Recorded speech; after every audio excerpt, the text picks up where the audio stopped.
সরকারের নির্ধারিত দামে কোরবানির পশুর চামড়া কিনছে না ট্যানারি মালিকরা। কম দাম দেয়ায় হতাশ মৌসুমি ব্যবসায়ীরা। নষ্ট হওয়ার ভয়ে লোকসানে বিক্রি করতে বাধ্য হচ্ছে তারা। যদিও আড়তদার ও ট্যানারি মালিকরা বলছে নির্ধারিত মূল্যেই চামড়া কিনছে তারা। বিস্তারিত জানাচ্ছেন আলওয়ান খান। নানা অজুহাত দেখিয়ে প্রতি বছরই দরিদ্র মানুষের অধিকার কুরবানির চামড়া ন্যায্য দাম দেন না ব্যবসায়ীরা। এবার প্রতি বর্গফুট লবণযুক্ত গরুর চামড়ার দাম ৬০ থেকে ৬৫ টাকা সরকার নির্ধারণ করে দিলেও তা মানেননি ব্যবসায়ীরা।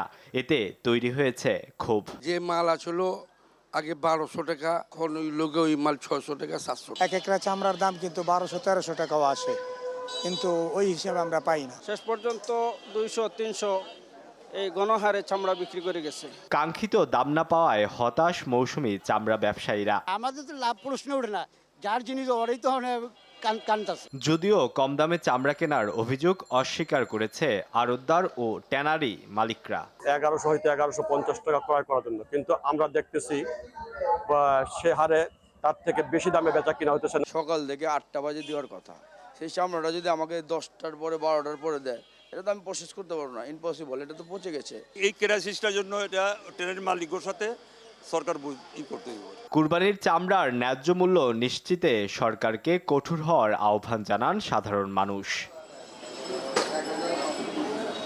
আলওয়ান খান, RTV, ঢাকা।